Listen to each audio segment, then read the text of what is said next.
तर नमस्कार, नवीन विचार या पॉडकास्टच्या एका नवीन एपिसोडमध्ये मी तुमचं स्वागत करतो. आज आपल्यासोबत गेस्ट आहेत ट्रॅव्हल विथ सुबोध गांगुर्डे. आणि त्यांचा सध्या एक रेकॉर्ड आहे मोस्टली महाराष्ट्रामध्ये जसा कुठल्याच व्यक्तीने केलेला नाही आहे, जो की 365 दिवसामध्ये त्यांनी 370 किल्ले जे आहेत ते सर केलेले आहेत. आणि त्याची एक मोहीम आहे. तर जाणून घेऊया त्याची जर्नी आणि कशी सुरुवात झाली. सुबोध, तुझी तर स्वागत आहे पहिली गोष्ट आपल्या या पॉडकास्टवरती. आणि तर सर, म्हणजे तुझं एक सुरुवात कशी झाली, ही जर्नी जी तू केलीस, मोहीम ही तू केलीस, काय तुझ्या असं मनात आलं की तुला हे करावं असं वाटलं? तर पहिले तर मी आहे रायगड जिल्ह्यातून. रायगड जिल्ह्यामध्ये रोहा म्हणून एक छोटंसं गाव आहे, तालुक्याचं ठिकाण आहे. आपल्या स्वराज्याची राजधानी रायगड किल्ला, त्याच्यापासून 40 किलोमीटर अंतरावरती माझं घर आहे. तर कसं गडाच्या एवढ्या जवळ आसपास असल्यामुळे ना, लहानपणापासूनच आमच्या इथे रायगड जिल्ह्यात मोस्ट ऑफ ठिकाणी सगळीकडे असंच आहे. लहानपणापासून मुलांमध्ये ना आई वडील त्यांचे छत्रपती शिवाजी महाराजांचे विचार, त्यानंतर महाराष्ट्रात झालेले इतर पराक्रमी जी लोकं होऊन गेली यांचे सगळ्यांचे विचार लहानपणापासून कानावरती पडत आले. त्याच्यानंतर कसं झालं, महाराजांचे विचार घरातल्यांनी म्हणजे ते लहानपणापासून प्रत्येक गोष्टीत सांगत होते, तर ते कुठेतरी ना ते रक्तामध्ये मिसळलं गेलं ते सगळं आधीपासूनच. आणि त्याच मातीत जन्मलोय आपण, ते ह्याचा फार अभिमान होता लहानपणापासूनच. तर मनामध्ये लहानपणापासून इच्छा होती की आपण आपल्या मातीचं नाव कुठे ना कुठे कधीतरी पुढे घेऊन जाऊ. ते फक्त एक संकल्पना होती, पण त्याला मार्ग मिळाला नव्हता. मी बँगलोरमधनं हॉटेल मॅनेजमेंटचं कॉलेज कंप्लीट केलं माझं. आणि त्याच्यानंतर ना पर्वतारोहण क्षेत्रामध्ये आलो मी. म्हणजे हॉटेल मॅनेजमेंट पूर्ण केलं, काही वेळ काम केलं हॉटेल इंडस्ट्रीमध्ये, पण मजा नाही आली का तिथे गुलामी करावी लागत होती. आता घरातल्यांचं स्वप्न होतं की मुलांनी एखाद्याचा स्टेबल जॉब करावा आणि म्हणजे चालू ठेवावं, इन्कम सोर्स चालू राहावा त्याच्यातूनच. पण त्याच्यात मला 18-19 तास उभा राहून पण ती रिस्पेक्ट मिळत नव्हती. का? कारण की आपल्यावरती कुठेतरी बॉस असतात, ते लोक हाताखाली आपल्याला काम करून घेतात. मग मी क्विट केलं हॉटेल मॅनेजमेंटमधलं जॉब आणि मी हिमाचलला शिफ्ट झालो 3 वर्षापूर्वी. तर तिथे राहून मला एका ठिकाणावरून कळालं की अरे, तुला जर काय ह्या क्षेत्रात आवड आहे, तुला ट्रेकिंग डोंगर दऱ्यांमध्ये चालायला वगैरे आवडतं, तर तू ट्रेकिंगचा वगैरे माउंटेनिअरिंगचा कोर्स कर. तर मी मनालीमध्ये एक इन्स्टिट्यूट आहे, तिथून मी माझा कोर्स कंप्लीट केला. आणि त्याच्यानंतर मी हिमाचलमध्ये राहून लोकांना ट्रेकिंगसाठी वगैरे घेऊन जायला लागलो. ट्रेकिंग म्हणा, कॅम्पिंग म्हणा, किंवा हायकिंग नॉर्मल 1 डेच्या झाल्या. अशा ठिकाणी लोकांना, पर्यटक जे येतात बाहेरून, महाराष्ट्रामधून किंवा इतर भारताच्या कोणत्याही ठिकाणातून, त्यांना पर्यटनासाठी घेऊन जायला लागलो. आणि ह्याच्यातूनच माझं स्वप्न होतं, आता मी जर माउंटेनियर आहे आपल्या महाराष्ट्रातून एक, तर सगळ्यांचंच असं माउंटेनियरचं स्वप्न असतं की त्यांना टॉप ऑफ द वर्ल्ड, म्हणजे जे आपल्या जगातले सगळ्यात हायेस्ट माउंटेन्स आहेत ते क्लाइम्ब करायचं प्रत्येकाचं स्वप्न असतं, प्रत्येक माउंटेनियरचं. सो माझं पण स्वप्न होतं. तर मी याच्यात ठरवलं की मी ज्या मातीतून जन्मलोय ना, माझ्या मातीचं नाव पण माझ्यासोबत पुढे गेलं पाहिजे. मी याच्यात म्हटलो की मी एकटाच नाही जाणार, मी जाईल तर माझ्या मातीला पण तिथपर्यंत घेऊन जाईल. सो ते माती कशी घ्यायची महाराष्ट्राची, नुसतीच माती घ्यायची. मग मला माहिती होतं आपण आहे रायगड जिल्ह्यातून, आणि ह्या अख्ख्या हिंदुस्थानात म्हणा किंवा आपल्या स्वराज्यात, हे स्वराज्य ज्यांनी निर्माण केलं ते छत्रपती शिवाजी महाराज, त्यांच्या पदस्पर्शाने पावन झालेले माती का नाही गोळा करावी, आणि ह्याच्यापेक्षा चांगला आशीर्वाद तुला अजून कुठून मिळेल. आणि ते कसं, गड किल्ल्यांकडे मी ऊर्जास्थान म्हणून बघतो, तर त्यातनं एक वेगळी ऊर्जा निर्माण होते. ती ऊर्जा माझ्या मनामध्ये पण आली आणि मी ठरवलं की मग त्याच्यातून ही संकल्पना आली की आपण 370 किल्ले सर करू आणि त्या 370 किल्ल्यांवरची माती गोळा करूयात. तर त्याच्यामध्ये मी पहिला किल्ला माझा जो लहानपणीपासून आवडीचा किल्ला होता, रोहा तालुक्याला 4 किल्ले आहेत. त्याच्यात तसा अवचितगड आहे, घेरासूरगड, त्यानंतर गोसाळगड आणि भवानीगड, हे 4 किल्ले आहेत रोह्यामध्ये. 4 दिशेला 4 किल्ले आहेत. तर मी अवचितगड लहानपणापासून गडावरती जायचो, मला आवड होती किल्ल्यांवरती वगैरे, जंगलांमध्ये चालायची खूप आवड होती.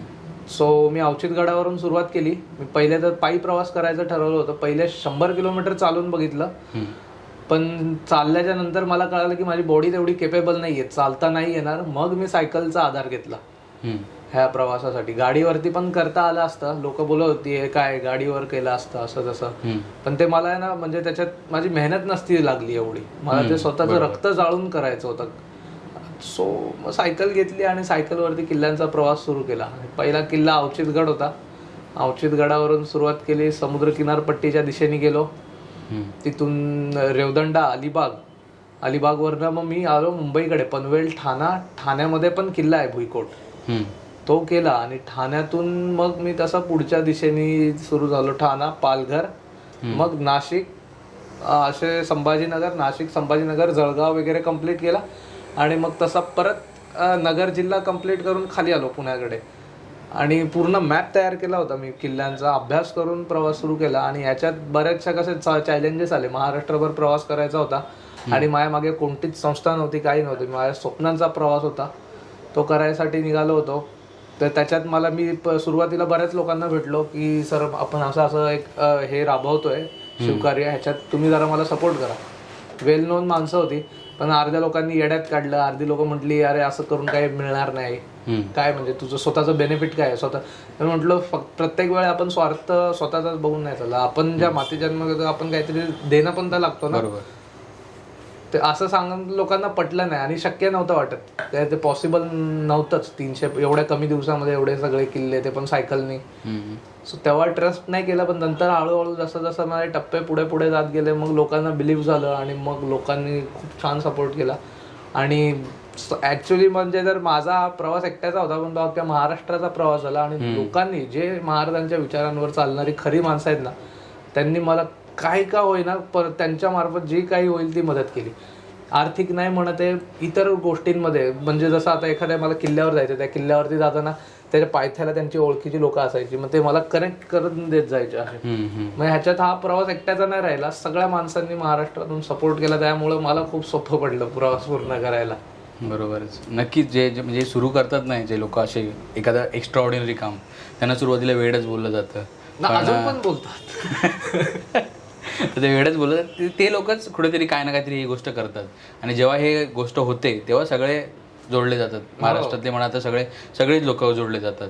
तर मला तर वाटतं तू फर्स्ट असशील ज्यांनी हे पूर्ण जे गडकिल्ले आहेत ते पूर्ण केले असतील. होय, मी महाराष्ट्र एका वर्षात तर पूर्ण करणारा मी पहिलाच व्यक्ती आपल्या राज्यातला, आणि ते पण सायकलने. गाडी वगैरे असती तर मला अंदाज आहे, मी माझी जेवढी स्ट्रेंथ कॅपॅसिटी चेक केली, मला 3 महिने पण नसते लागले 350 किल्ले पूर्ण करायला. कारण की मी प्रवास करताना ते सायकल असताना पण मी दिवस सकाळी सूर्य उगवायच्या आधी जो सुरुवात करायचो ना, तो सूर्य मावळल्याच्या नंतर पण रात्री 10-10, 11-11 वाजेपर्यंत सायकल चालवून 3ऱ्या किल्ल्याच्या पायथ्याला पोचायचो. दिवसात 2-2, 3-3 किल्ले सर केले मी. 290 दिवसामध्ये 361 किल्ले पूर्ण केले. आणि मग ब्रेक मारला गाडीला. का? कारण की तेव्हा वातावरण होतं पावसाचं खूप भयंकर, आणि रायगड जिल्ह्यात उतरलो होतो आणि शेवटचे 9 किल्ले रायगड जिल्ह्यातले होते. आणि रायगड जिल्ह्यात ना पावसाचं वातावरण खूप भयानक असतं, आणि पाऊस पडल्यामुळे किल्ल्यांवरती गवत वाढतं, आणि ते गवत माझ्या हाईटीपेक्षा जास्त असायचं. आणि मी एकटा गेलो, मी 350 किल्ले एकट्याने सर केले. काही 10 किल्ले असतील ज्याच्यात काही माझे मित्र वगैरे मला जॉईन झाले नाही, तर बाकी सगळे किल्ले मी एकट्याने सर केले. तर ते जंगलातनं गवतांमधनं चालणं मला थोडंसं रिस्की वाटलं, म्हणून म्हटलं आपल्याकडे दिवस भरपूर आहेत, तू आता आरामात प्रवास केलास तरी ऐकत नाही. मग मी डॉट 365व्या दिवशी 317वा किल्ला रायगडावरती पूर्ण केला माझा. आणि रायगडावरती प्रोग्राम पण काहीतरी ठेवला होता ना तेव्हा? होय, माझी खूप मनापासून इच्छा होती की रायगडावरती आपला जेव्हा 317वा किल्ला असेल आपण करावं काहीतरी, एक छोटा जागा होईना पण प्रोग्राम करावा. ज्या लोकांनी आपल्याला मदत केली प्रवासात त्या लोकांना सगळ्यांना बोलवून तिथे आपण त्यांना की बाबा धन्यवाद, तुमच्यामुळे हा प्रवास पूर्ण झाला आणि आता आपला रायगड किल्ला 317वा पूर्ण होऊन आता पुढच्या प्रवासाला आपण लागूयात. आणि छोटासा प्रवासातले अनुभव वगैरे सांगण्यासाठी. पण लोकांनी सुरुवातीच्या काळात मला जाम, म्हणजे मी जेव्हा हाईपवरती होतो, जेव्हा अख्ख्या महाराष्ट्रात ह्या विषयाची चर्चा चालू होती, तेव्हा बऱ्याचशा लोकांनी हा सुबोध आपण करूयात, असं करू तसं करू, रायगडावरती आम्ही आहोत. पण जेव्हा वेळ आली तेव्हा सगळ्यांनी बॅकआउट केलं. मग म्हटलं ठीक आहे, पण आपली मेहनत आपण जी करत असतो ना तो वरचा बघत असतो. तर त्याच्यातून मी जेव्हा रायगडावर पोहोचलो ना तेव्हा इतकं सुंदर झालं ना. तिथे वरती कुठले तरी एक MLA आले होते, त्यांना कळालं की असा असा व्यक्ती आलाय म्हणून वरती. मी सायकल घेऊन गडावर चढलो. गडाच्या महादरवाजाच्या आतमध्ये सायकल, ते जे तिथे खाली वॉचमॅन असतात त्यांनी घेतली सायकल आतमध्ये आणि तिथे ठेवून दिली आतमध्ये. म्हटले की वरती नको घेऊन जाऊ, सदरेवरती वगैरे अलाउड नाही ते. ठीक आहे म्हटलं. सायकल वरपर्यंत आली ती माझ्यासाठी खूप मोठी गोष्ट होती. मी रायगडावर पायऱ्यांनी सायकल खांद्यावर टाकून वर घेऊन गेलो आणि महादरवाजाच्या इथे सायकल ठेवली आणि मी आतमध्ये गेलो. मग त्यांना कळालं, मग त्यांनी वरती गडावर एकदा सत्कार केला आणि त्यांच्यासोबत जवळपास 1000 लोक आली होती. तर सगळ्यांसमोर कौतुक वगैरे केलं आणि गड फिरून झाला माझा. आणि परत पायथ्याला आलो तर संध्याकाळी 350 मशाली, तिथली एक मावळा संघटना आहे रायगडच्या आसपास 62 गाव आहेत. त्या गावातले सगळ्या मुलांनी मिळून एक संघटना तयार केली. तर त्यांनी 350 मशाली पेटवल्या होत्या रायगडाच्या चित्त दरवाजावरती. त्या दिवशी होती त्रिपुरी पौर्णिमा. त्यानिमित्त म्हणजे तो योग घडून आला माझा 26 नोव्हेंबर 2023 ला. नेमकी त्रिपुरी पौर्णिमा आली त्या टायमाला आणि माझा पण त्याच टायमाला शेवटचा दिवस होता 317 किल्ल्याचा. तर तिथे त्यांनी 350 मशाली पेटवल्या होत्या. मग तिथे महाडचे MLA आले होते, तर त्यांच्या हातून पण त्यांनी सत्कार वगैरे केला, कॉंग्रॅच्युलेशन वगैरे केलं. आणि म्हणजे जसं मी आतमधून इच्छा होती ना माझी की असं रायगडावर कार्यक्रम हवा, आणि सेम तसाच झाला. इतके मोठे मोठे फटाके वगैरे लावले होते त्या दिवशी तिथे, आणि सगळं माझ्या मनासारखं झालं. म्हणजे पण ते मी केलं नाही, ते ऑटोमॅटिक घडून आणलं. आता ती कोणती शक्ती होती करणारी. सांगतोयस ना तेच ऐकून अंगावरती काटा येतं माझ्या. तर मला असं हे होतं की तू तिथे जेव्हा फील केलं असेल तेव्हा तुला कसं वाटलं असेल तिथे एवढं सगळं होतंय, की असं तुला वाटलं असेल की सार्थक झालं माझं एक. हो, आणि खरंच मी एवढा खुश झालो ना एवढं सगळं सुंदर बघून. आणि मग तिथे महाराजांची जी मूर्ती आहे त्याची माझ्या हाताने त्यांनी पूजा वगैरे करून घेतली पायथ्याला, गडाच्या चित्त दरवाजाजवळ. आणि खूप एकदम माझ्या मनासारखं झालं. आणि लोकांचे रंग कळाले मला कसे आहेत ते. ते तर सगळीकडेच आहेत सध्या, त्याचं आपण काय करू शकत नाही. हो, पण माझ्यासोबत असं नव्हतं की कोणी नव्हतं, तो नेहमी सोबत होता आणि तो आज पण माझ्यासोबत आहे. ते त्यासाठी मी खूप काय स्वतःला नशीबवान समजतो, कारण की असं नशीब प्रत्येकाला नाही मिळत करून दाखवण्याचं. लोकांना 30 आणि 35 वर्ष जातात 300 किल्ले पाहायला. आणि नुसतंच लोक किल्ल्यांची भ्रमंती पण कशी झाली, ती अभ्यासपूर्ण भ्रमंती झाली पाहिजे. नुसतंच गेला किल्ल्यावर फोटो काढले, व्हिडिओ काढले, झालं तसं नाही केला पाहिजे. किल्ल्यांना त्यांच्यावरती जी स्मारक आहेत, म्हणजे सॉरी जी दगडी इमारती आहेत ना, ह्या महाराजांची जिवंत स्मारक आहेत ही दगडी इमारती ज्या आहेत ना, आणि त्या आपल्या पूर्वजांनी केलेल्या ना पराक्रमाची साक्षात देत उभे आहेत अजून पण. मग त्या गोष्टींचा अभ्यास झाला पाहिजे, त्या दृष्टीने किल्ल्यांकडे बघितलं पाहिजे ना, की फक्त ट्रेकिंग म्हणून. आजकाल ट्रेंड महाराष्ट्रात तेच चालू आहे. बाहेरचे लोक पण फक्त ट्रेकिंग म्हणून किल्ल्यांवरती येतात. कारण की मी बाहेर गेल्यावरती महाराष्ट्राच्या बाहेर बघतो, लोक म्हणतात की महाराष्ट्र ट्रेकिंगसाठी खूप चांगल्या जागा आहे. तरी ट्रेकिंगच्या जागा विचारल्या तर काय, मग ते किल्ल्यांची नावं घेतात. मग त्यांना समजावून सांगायला लागतं की बाबा ती ट्रेकिंगची जागा नाहीये, ती खूप पवित्र मंदिर आहेत आमच्यासाठी, महाराष्ट्रीयन लोकांसाठी.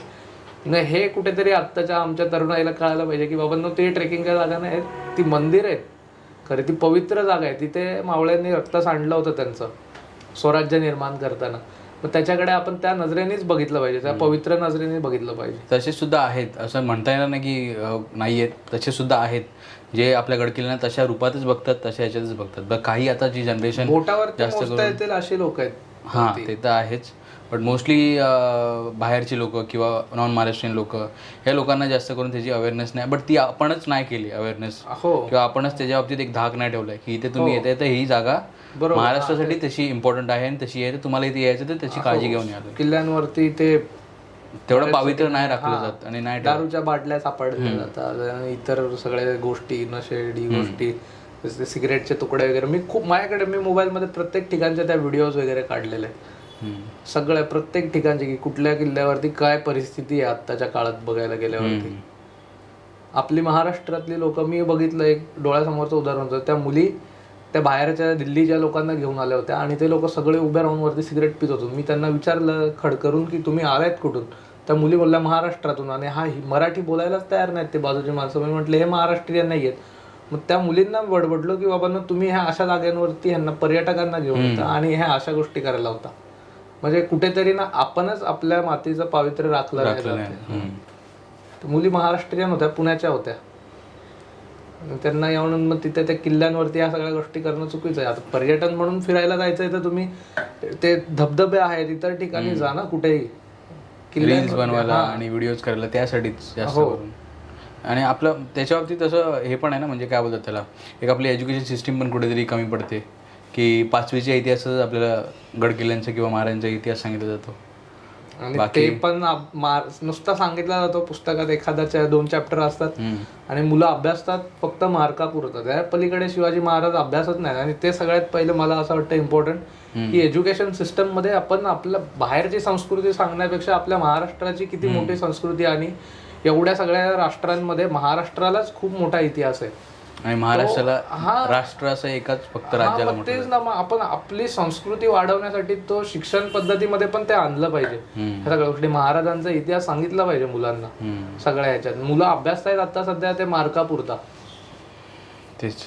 आणि मग आता बट हे जे तू म्हणजे आता हे जे पूर्ण हा जो मोहीम केली 370 गडकिल्ले सगळे फिरला, तर तसं अजून कोणी आहे महाराष्ट्रामध्ये केलेला की कोणीच नाही? महाराष्ट्रीयन फर्स्ट आहे मी. ओके, महाराष्ट्रीयन फर्स्ट टाइम, ते पण एका वर्षात आणि हा, ते सायकल. पण एका वर्षात सायकलीवरती मी टोटल 19,000 किलोमीटर सायकलिंग केली. मला एक वर्ष नसता लागलं. मी 290 दिवस म्हणजे 300 दिवसातच मी 370 किल्ले कम्प्लीट केले असते, पण ते पावसामुळे तेवढा मी थांबून घेतलं.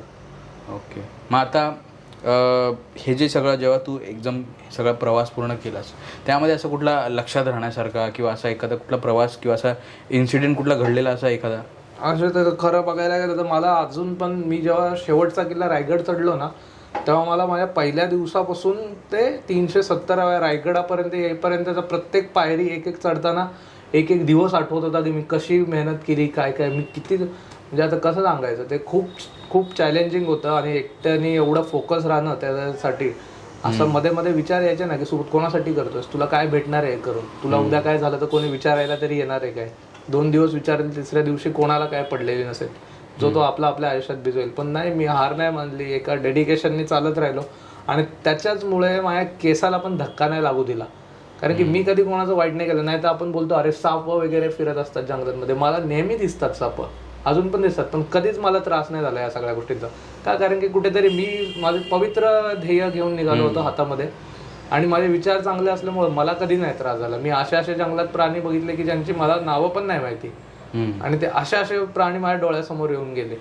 त्याच्यात मी पट्टेरी वाघ बघितलाय. मी जिथे एखाद्या ठिकाणी टेंट लावून झोपलो होतो, तिथे बिबट्याच्या पंजाचे निशाण माझ्या टेंटच्या भोवतून गेलेले मला दुसऱ्या दिवशी सकाळी कळालं.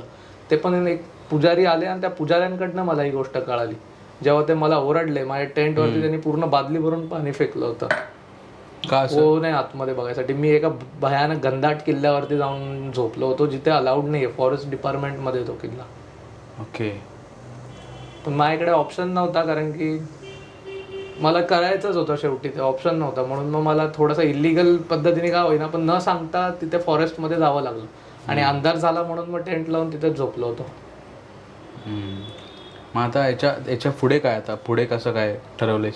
आता 370 किल्ले मी सर केले. नुसतेच पर्यटन म्हणून नाही फिरलो तर आपण 370 किल्ल्यांची पवित्र माती गोळा केली.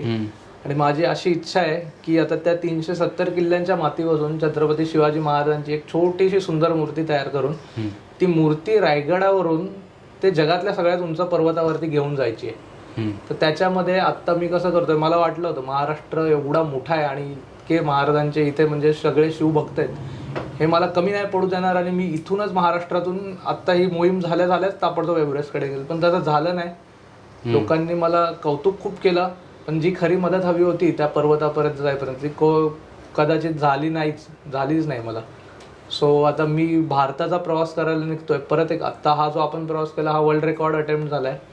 आता परत एक नवीन वर्ल्ड रेकॉर्ड अटेम्प्ट करतोय. ह्याच्यामध्ये मी महाराष्ट्र सोडून आता बाहेरचे 28 राज्य, म्हणजे महाराष्ट्र पकडून 28 राज्य आणि 8 केंद्रशासित प्रदेश आहेत. ह्याच्यातली जी सगळ्यात उंच शिखर आहेत, म्हणजे जसं महाराष्ट्रात कळसुबाई आहे, कर्नाटकमध्ये मुल्यांगिरी आहे, गोव्यामध्ये त्यांचं एक वेगळं शिखर आहे सगळ्यात उंच गोव्यातलं. सो असे 28 राज्य आणि 8 केंद्रशासित प्रदेशातले सगळ्यात जे उंच शिखरं आहेत ना, ती सर करायचा परत एक वर्ल्ड रेकॉर्ड बनवतोय. सो ते कम्प्लीट करून मग घर झालं, म्हणजे महाराष्ट्र पूर्ण झाला का देश पूर्ण करून मग डायरेक्ट जगातल्या सगळ्यात उंच पर्वताची मोहीम सुरू करेल. आणि रायगडावरून चालत नेपाळपर्यंत जाणार आहे आणि पुढे चालतच जाणार आहे. मी सायकल असेल सोबत, पण मी चालत प्रवास करणार आहे पूर्ण तो. सो नेपाळपर्यंत चालत जाणार आहे आणि तिथून पुढे काठमांडू, पोखरा वगैरे ते करत एव्हरेस्ट बेस कॅम्प, आणि बेस कॅम्पवरून वरती मग ती महाराजांची मूर्ती घेऊन क्लाइंब करणार आहे एव्हरेस्ट. ह्या सगळा आता जो मोहीम आहे त्या मोहिमेला किती खर्च तरी तुझं असं कसं काय डिसाईड झाले? पूर्ण एस्टिमेट खर्च मी काढला जवळपास 45 लाखापर्यंत जातोय, 40 ते 45 लाख.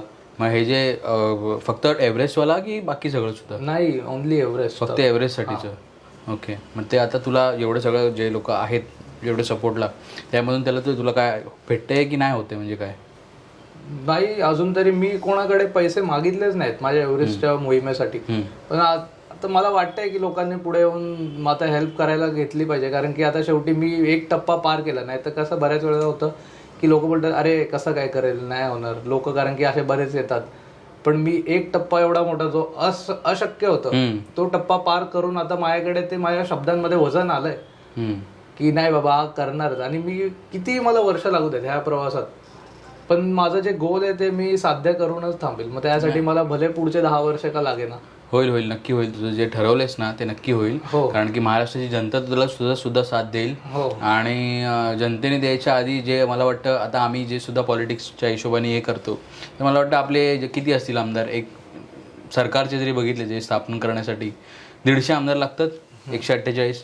प्रत्येकाने जरी लाख लाख रुपये दिले तरी 1.5 करोड होतं. तर तुला तर 45 हवेत. ते हे लोक करू शकतात. नाही करत तर आपण मग पोचवूया त्यांच्यापर्यंत हो.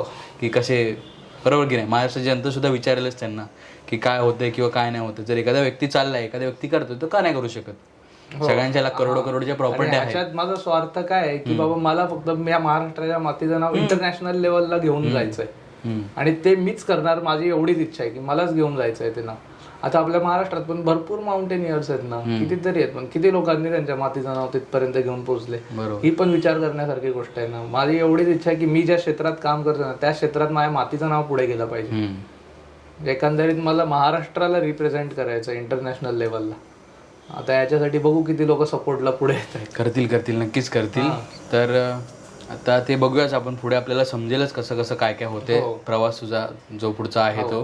पण आता हा जो तुझा प्रवास आधीचा होता, तो वर्षभर प्रवास तुझा होता 365 दिवसाचा, त्यामध्ये तू गडकिल्ले सगळे फिरलास, बरोबर. हो. तर काय तुला जाणवलं, गडकिल्ल्यांची हालत काय सध्या? गडकिल्ल्यांची सध्या परिस्थिती कसं आहे, काही फक्त आता भिंती उभ्या राहिल्या आहेत बस. बाकी सगळे अवशेष तर काय काळाच्या ओघात सगळं नष्ट होत चाललंय. आणि काय आता माणसांनी, आम्ही बऱ्याचशा ठिकाणी कशी परिस्थिती झाली, तिथे किल्ल्यावरती गेलो ना आपण, तिथे बघायला किल्ला कुठे आहे, तिथे त्या किल्ल्याचा एक दगड पण बघायला नाही मिळाला मला. असे पण किल्ले बघितले मी. अरे किल्ला कुठे आहे, इथे तर सपाट जमीन आहे. तर इथून तिथून माहिती काढल्यावर कळालं की लोकांनी स्वतःची घरं बांधायसाठी वगैरे किल्ल्यावरचं असलेलं सागाची लाकडं म्हणा किंवा दगडी म्हणा, ते चौकोनी आकाराची वगैरे, सगळी लोक आपापल्या घरी आपल्या घेऊन पळाले. इवन ते वीरगळ असतात बऱ्याचशा किल्ल्यांवरती वगैरे, वीरगळी पण ठेवल्या नाहीत लोकांनी. किल्ल्यांची परिस्थिती आता सध्या फार वाईट आहे. कारण की महाराष्ट्राची खरी संपत्ती हे गडकिल्ले होते आणि अजून पण आहेत आणि त्यांना आत्ता पण जपू शकतो आपण. कारण की येणाऱ्या पिढ्यांना मग दाखवणार काय, फक्त फोटोमध्ये किल्ले दाखवायचे किंवा बनवा या किल्ल्यांमुळे आपलं स्वराज्य निर्माण व्हायला महाराजांना मदत झाली. ते किल्ले अजून पण ज्या स्थितीत आहेत त्याच्यातून आपण त्यांना वाचवू शकतो, मला असं वाटतं. की आत्ताची सध्याची परिस्थिती खूप वाईट आहे, बिकट झाली आहे किल्ल्यांची हालत. ते किल्ले म्हणजे जर का आता महाराज असते तर ते कदाचित बघत असतील वरून आणि ते बोलतील की काय परिस्थिती झाली आहे. त्या किल्ल्यांमुळे शिवाजी महाराजांना स्वराज्य निर्माण करायला मदत झाली आणि त्या किल्ल्यांची आपण आज जपवणूक नाही केली. हा जो ऐतिहासिक वारसा आहे ना, हा एका पिढीला कडून, मी जर का माझ्या मुलांना सांगितलं नाही तर त्यांना काही कळणार नाही याच्यातलं. तो एका पिढीकडून दुसऱ्या पिढीकडे पोचवावा लागतो. तो काही डायरेक्ट जात नाही. तो कुठेतरी मधल्या काळात पोचवला नाही गेला म्हणून कदाचित ही परिस्थिती आली. त्यानंतर आत्ताच्या काळात कसं आहे, जरा ऍक्टिव्ह मुलं व्हायला लागली आहेत. संवर्धनाची कामं वगैरे बऱ्यापैकी चांगली जोरात चालली आहेत. पण सरकारनी पण पुरातत्व खात्यावरती प्रेशर देऊन ही सगळी कामं करून घेतली पाहिजेत. आता हे सगळ्या संस्थांचीच फक्त हे नाहीये काय त्याला म्हणजे जबाबदारी की त्यांनीच करावं म्हणून. सरकारनी पुरातत्व खात्याकडून ही सगळी कामं करून घेतली पाहिजेत किल्ल्यांची. आणि पुरातत्व खातं कुठेतरी दुर्लक्ष करतंय गडकिल्ल्यांवर. पण मग असं का, म्हणजे आता बघायला गेलं तर आता 350 वर्ष झाली, आपण 350 वर्ष झाली असं म्हणतो. तर मग 350 वर्षामध्ये गडकिल्ल्यांचं संवर्धन म्हणा किंवा गडकिल्ल्यांना राखता आलं नाही. आता प्रत्येक ठिकाणी राजकीय म्हणा किंवा सगळे लोक म्हणा महाराजांचं नाव घेतात, गडकिल्ल्यांचं नाव घेतात, सगळं करतात, बरोबर. पॉलिटिकली त्यांचा वापर करून घेतात. आता मध्ये एक मुद्दा हे पण होता की बाबा BJP बोलत होती की आम्ही पुतळा बांधू, किंवा सरकार बोलत होती त्या टायमिंगची की आम्ही आपल्या समुद्रामध्ये पुतळा बांधू महाराजांचा मोठा. तो तर बांधलाच नाही, त्याची एक दगडसुद्धा आपल्याला बघायला भेटली नाही. बट हा वापर कुठेतरी करून घेतात. बट 350 वर्षात काहीच आपल्या गडकिल्ल्यांना भेटलं नाही. ते का असं, काय वाटतं त्याबाबतीत? आता ते आपण आता जसं जयंत्या वगैरे साजऱ्या करतो महाराजांच्या, केल्या पाहिजेत नो डाऊट. पण ना आपण जो तिथे खर्च करतोय ना किंवा आपण शहरांमध्ये महाराजांचे स्मारक बांधतोय, तोच कुठेतरी निधी ना आपण त्या किल्ला जो जिवंत आहे ना त्या एरियात, त्या किल्ल्याला जिवंत ठेवण्यामध्ये त्या पैशांचा, निधीचा वापर केला पाहिजे, मला असं वाटतं. कारण की बऱ्याचशा किल्ल्यांवरती आता सरकारकडून, आपल्या महाराष्ट्र सरकारकडून निधीचा पास झालेला आहे, बरोबर. आणि बऱ्यापैकी किल्ल्यांवरून बघितलं की कामं थोडी का होईना थोडीफार सुरू आहेत, पण ज्या प्रमाणात व्हायला पाहिजे त्या प्रमाणात होत नाहीयेत कामं किल्ल्यांची. आता ह्याला जबाबदार कोण? मग कुठेतरी ह्यांचं स्थानिक लोक ज्यांच्या हातामध्ये ते पुरवलं जातं त्या लोकांमध्ये काहीतरी त्यांच्याकडून कामं नाही केली जातात मला असं वाटतं का. आता हे जे लोक जे मंडळ आहेत ते लोक काम करतात किंवा जे संस्थान आहेत त्या काम करतात, पण तिथे कुठेतरी जो आपला काय बोलतात पुरातत्व विभाग आहे तो पण आडवा जातो. मग ते काय असं होतं? जसं की आता एक एक्झाम्पल होतं नंदीला ते मुकुट घातलं होतं त्याच्यावरती त्या लोकांनी काढायला लावलं तसं वगैरे. रायगड तर खूप मोठी संपत्ती आहे आपल्या महाराष्ट्राची. तिथे काही आपण बाहेरून काम करायचं झालं तर ते लोक आडवे येतातच. मग इतर किल्ल्यांवरती पण अशी परिस्थिती आहे. त्यात सगळ्यात मोठं रिझन काय माहिती आहे का, ते लोक मध्ये येतात. महाराष्ट्राच्या इतिहासाशी त्या संस्था म्हणजे ते जे आहे ती समिती त्यांना जास्त घेणं देणं नाही पडलंय, कारण की त्याच्यात पुरातत्व खात्यात काम करणारे जवळपास 70-80% लोक आहे आपल्या महाराष्ट्राच्या बाहेरचे. त्यांना महाराष्ट्राच्या इतिहासाची फारसं घेणं देणं नाही. ते त्या आपण ज्या भावनिक दृष्टिकोनातून बघतो की नाही बाबा आपली संपत्ती हे ते लोक त्या नजरेने नाही बघत. ते त्यांना फक्त ती दगडी इमारत आहे बस, तिथे अशा वस्तू उभ्या होत्या, स्ट्रक्चर्ड होतं बस. ते त्यांना आपल्या भावनांनी त्या लोकांची नजर नाही जात तशी त्यांच्याकडे, म्हणून कदाचित तिथे जास्त एकदम मोठ्या स्ट्रॉंग प्रमाणात काम नाही केलं जाते मला असं वाटतं. पुरातत्व खात्याकडून करतायत नो डाऊट, पण जसं झालं पाहिजे तसं नाही होते काम. म्हणजे स्टेट गव्हर्नमेंटच्या ॲक्सेसमध्ये असतं की सेंटरच्या? पुरातत्व खातं ह्याच्या आहे नेशनचं असतं, डायरेक्टली सेंटरचं असतं, सेंट्रल गव्हर्नमेंटचं. ओके. पुरातत्व खातं. मग अशी काय कमिटी केली पाहिजे किंवा असं काय हे केलं पाहिजे की स्टेट गव्हर्नमेंटनी पण त्याच्यावरती लक्ष दिलं पाहिजे? अशा कमिट्या आहेत मला वाटतंय. गड किल्ले संवर्धन समिती आत्ताच नेमली गेली मला वाटतंय शासनाकडून. त्यांच्या मार्फत कामं सुरू आहेत काही ना काही त्यांच्या प्रमाणात. आता ह्याच्यात खोल मला कसं वाटतंय, कारण की मला ह्या सगळ्यांचा अभ्यास नाहीये, एवढा जास्त अभ्यास ह्या सगळ्यांच्या ह्याच्यातला नाहीये.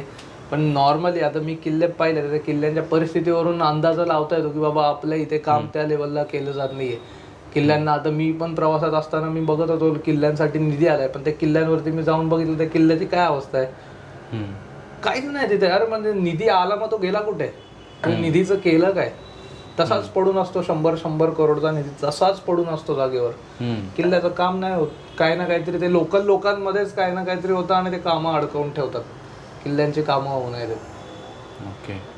मग आता त्या बाबतीत असं म्हणजे आता जर तुला विचारलं आम्ही तर आता तू कसं गड किल्ले सगळे फिरलायस बरोबर, तर काय असं केलं पाहिजे किंवा तुझ्या असं काय आहे का मनामध्ये की उपक्रम असा काही राबवला पाहिजे असं काही? नाही. आता ह्याच्यावर हे थोडंसं मला डिफिकल्ट जात आहे याचं उत्तर देणं. काहीतरी असं तुला वाटत असेल असं काहीतरी ह्या गोष्टी केल्या पाहिजेत. आता तू गड किल्ले फिरलास ना, तर त्याच्या बाबतीत तुला असं वाटलं की इथे ह्या गड किल्ल्यावरती हे कुठेतरी कमी आहे, त्या गड किल्ल्यावरती ते कमी आहे, तर असं काहीतरी केलं पाहिजे असं काही? ते काळाच्या ओघात हे सगळ्या वस्तू नष्ट झाल्या त्या परत आणणं मुश्किल आहे, पण जे आहे ते जपता आलं पाहिजे. जे आहे ते जपलं पाहिजे. आणि आपण असं ह्याच्यावरती त्याच्यावरती बोटं नाही ढकलली पाहिजेत की नाही सरकारचं काम आहे ते करेल. नाही, प्रत्येक ज्या माणसाने महाराष्ट्रात जन्म घेतला त्या महाराष्ट्राची जबाबदारी आहे त्या माणसाची की त्यांनी त्या जागेचं थोडं का होईना त्याचा खारीचा वाटा लागला पाहिजे. कारण की हे आपण ते जे आपल्यावरती उपकार आहेत ना हे सगळे महाराजांचे म्हणा किंवा त्या महाराजांसोबत लढलेल्या मावळ्यांचे त्यांचे उपकार आहेत आपल्यावरती, ते विसरून चालणार नाही आपल्याला.